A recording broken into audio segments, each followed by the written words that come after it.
De néhány évvel ezelőtt a véletlen úgy hozta, hogy kezembe került Rákóczi Ferenc, második Rákóczi Ferenc francia nyelvű kötete, amelyben leírja saját szabadságharcának történetét. Rögtön megértettem, hogy miért írta franciául ezt a könyvét. Azért, mert akkor már emigrációban élt, tehát 1711 után vagyunk, 14. Lajos francia király udvarában él, és azt szeretné, hogy a francia király segítse őt anyagilag, és természetesen erkölcsileg is, és ezért egy francia nyelvű leírást akart adni a francia király kezébe saját szabadságharcáról. Ezek az közismert francia emlékiratok, és akkor elkezdtem filosz barátaimnak ajánlgatni, hogy próbáljuk összeszedni ezeket a magyar írók által eredetileg is franciául írott szövegeket, mert rájöttem, hogy volt jó néhány ilyen. Rákóczitól rögtön Fejtő Ferencre kapcsoltam, ugye, akiről tudjuk, hogy rengeteget tett a magyar ügyért, és mivel sokáig élt, 99 éves korában halt meg. Ugye, hiába drukkoltunk neki, hogy meg akarjuk ünnepelni a születésének 100. évfordulót, ez nem sikerült. Ugye ő is kétnyelvű író volt, hogy milyen érdekes lenne összeszedni ezeket a francia nyelvű magyarok által írt szövegeket. Na, mondom, ennek kb. 6 éve, azóta, mivel a filosz barátaim nem haraptak rá a témára, én magam kezdtem el ezeket gyűjteni, és hogyha most kicsit könnyebben tudnánk a kamerát mozgatni, akkor rámutatnék erre a 27 darab dossziéra, amelyben több ezer, kb. 6000 oldal összegyűjtött anyag van a magyar írók eredetileg is franciául írott műveiből. Mint aféle elfajzott avantgárd író, én természetesen csak olyan témákkal foglalkozom, amik engem érdekelnek és szórakoztatnak.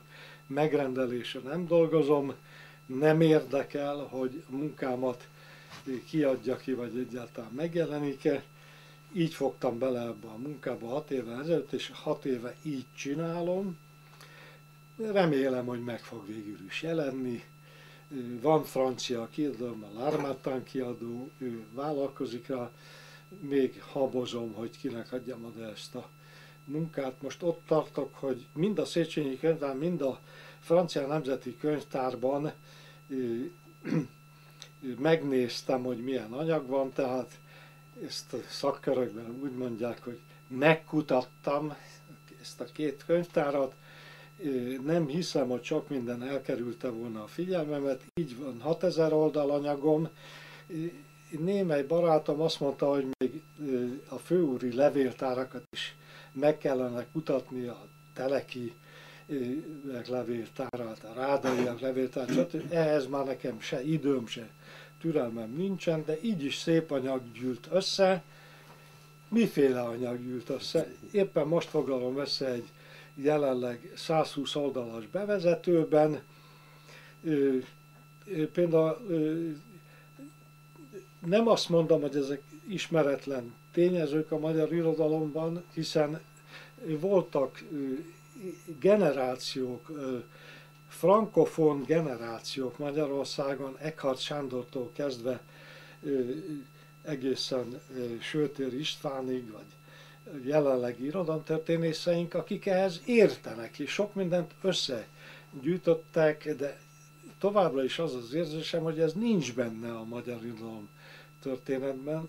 Kevesen tudnak arról például, hogy a Zsámbaki János nevű magyar humanista milyen óriási szerepet játszott a 16. században az európai humanista kultúrában.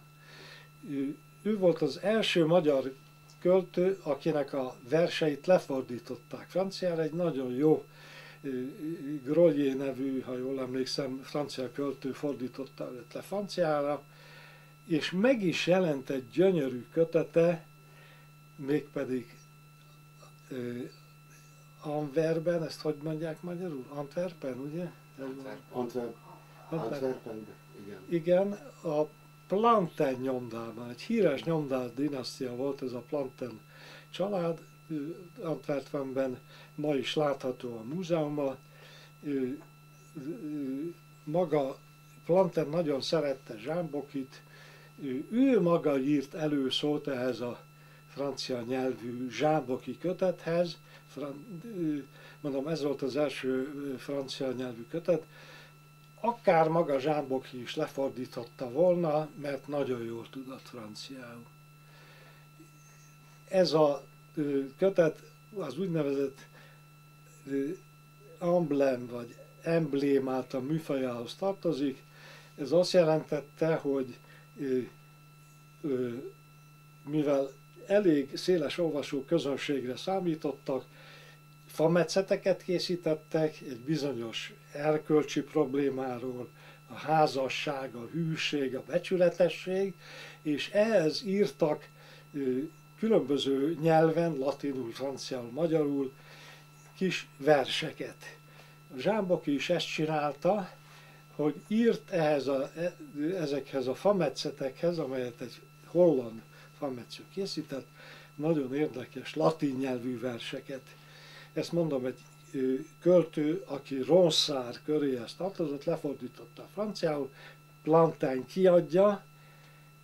Nem azt mondom, hogy a magyar irodalomtörténet nem tud erről a dologról, de nem érdekli különösebben. Nincs jó kiadása, nem foglalkoznak a témával, holott ez az akkori humanista Európában egy rendkívül fontos dolog volt. Annyira fontos dolog volt, hogy nem a Zsámboki lett ennek a műfajnak, tehát az embléma műfajának a klasszikusa, hanem egy olasz költő, aki most a nevét hirtelen nem tudom idézni, de akinek az Embléma című kötete egész Európában elterjedt, holott a Zsámboki korábban írt embléma verseket és jobb latin nyelvű verseket írt. Talán itt az ideje, hogy utaljak a Vörös Sándorra, aki azt mondta, hogy rengeteg kincsünk van, rengeteg érdekes régi magyar irodalmi emlék van, amivel nem törődünk. Ezt ő a Kalmár György nevű költőre mondta főleg, aki szintén az európai humanizmusnak egy óriása. Tehát már Zsámbokinál, Dudics Andrásnál lehet érdekes dolgokat találni. Mindezek a humanisták nem csak latinul tudtak jól, hanem már franciául is nagyon jól tudtak. Nekem sajnos nem sikerült francia nyelvű írásaikat felkutatnom, holott egész biztos, hogy létezett ilyen. Például van ennek a Planten nevű francia nyomdásznak 2 francia nyelvű levele, amit Zsámbokinak címez. Tehát az irodalomtörténészek ebből nyilvánvalóan azt a következtetést vonták le, hogy Planten, aki jól tudott latinul, görögül, franciául, és így tovább, azért válaszolt Zsámbokinak franciául, mert Zsámboki Jánostól francia nyelvű levelet kapott. De ezeket a francia nyelvű leveleket sajnos mindedig nem találtam meg.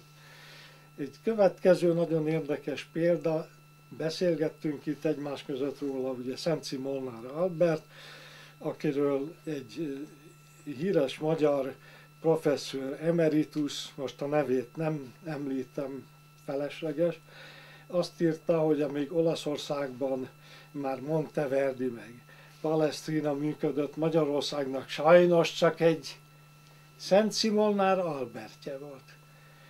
Miért írhatott le egy ilyen ökörséget egy magyar professzor emeritus? Azért, mert Szenci Molnár Albertnek a latin nyelvű versei és a képversei magyarul kiadatlanok. Nem csak, hogy kiadatlanok, hanem ebből a 30 oldalas füzetből, kis könyvecskéből Magyarországon nincs példány.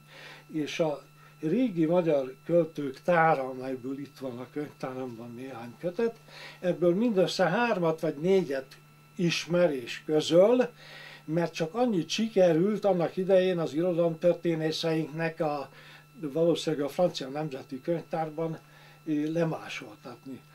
Nekem megvan, itt mutattam nektek ez a 30 oldalas kötet, hogy hogyan jutottam hozzá, az most nem érdekes, elég kalandos úton jutottam hozzá. Ebben kitűnő latin nyelvű versek vannak, ami azért volt fontos, mert ez az a korszak, amikor Európában kialakul az úgynevezett új latin költészet. És ezeknek a képviselőit azokban az országokban, ahol mindig élénk